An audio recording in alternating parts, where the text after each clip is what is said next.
Korang tahu tak, mulai sekarang, cara Malaysia kawal mata wang ringgit secara rasmi boleh dipantau oleh Amerika Syarikat. Baru-baru ini, Bank Negara Malaysia telah umum bahawa kerajaan sudah setuju untuk kongsi data sulit jual beli dolar dan ringgit dengan Amerika Syarikat. Yes, Amerika Syarikat kini boleh tengok secara live berapa banyak dolar kita beli atau jual. Bayangkanlah, selama ini, data forex adalah rahsia negara, tak kira Singapura, Thailand dan negara lain. Sebab itu adalah senjata utama negara untuk melindungi nilai mata wang semasa krisis ekonomi. Tapi sekarang, kerajaan kita pula setuju dan membenarkan Amerika Syarikat terus tengok dan pantau semua transaksi kita.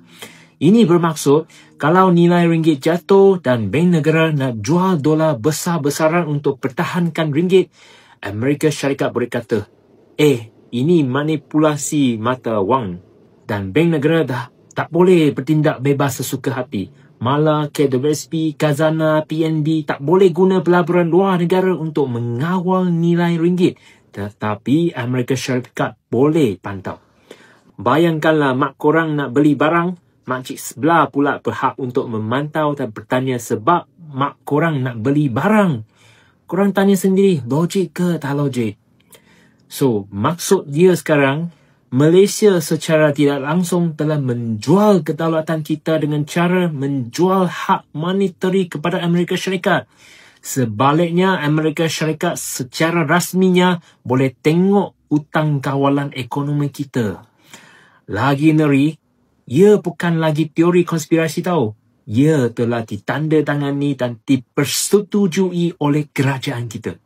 Jadi,